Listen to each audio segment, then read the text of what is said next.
Good morning, welcome to Tanuj lifestyle blog. তোমরা সবাই কেমন আছো? আশা করি ভালো আছো, আমিও ভালো আছি। সকাল সকাল উঠে যে রান্নায় লেগে গেছি। অবির সামার ভ্যাকেশন শেষ আর স্কুল শুরু, টুকটাক করে রান্নায় লেগে গেছি। আলু ভাজা আর ভেনা ভাত দিয়ে ওকে খাইয়ে সকালে পাঠিয়ে দিব। আর টিফিনে আজকে দেবো হচ্ছে আপেল। তো অবিও ঘুমিয়ে আছে, তো আমি কাজগুলো সেরে নিই টুকটাক করে।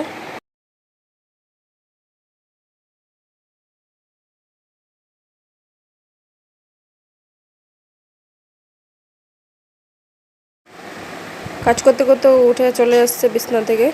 তো উঠে আমাকে জিজ্ঞেস করছে আমি কী করছি, স্কুল যেতে হবে নাকি। আজকে ওর স্কুলটা আজকে টোটো গাড়ি করে যাবে, টোটো গাড়িতে দিয়েছি। তো তার জন্য তাড়াতাড়ি করে রেডি করার চেষ্টা করছি, তাড়াতাড়ি করে টিফিন পরে ওকে পাঠিয়ে দেবো স্কুলে। ও নিজেই চলে যাবে টোটো গাড়ি করে।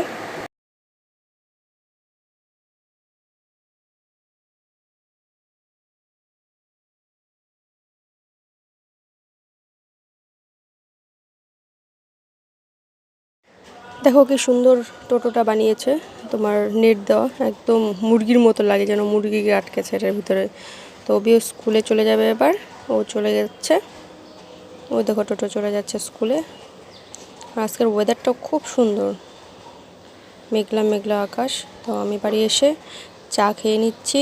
চা খেয়ে নিয়ে ওবির পাপাও চলে আসছে। ওবির পাপাকে বানিয়ে দিব একটু ঘোল। তো এই দই দিয়ে ঘোলটা খুব টেস্ট হয়, একটু লবণ আর চিনি দিয়ে। আর মাও রান্না করে নিচ্ছে এদিকে।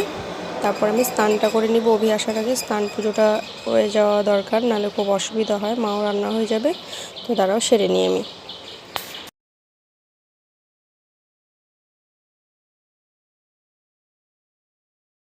স্নান পুজো হয়ে গেল কমপ্লিট। এবার অভিকে নিতে আসছে, অভি হয়েছে চলে আসছে, অভির ঠাম্মা আর আমি।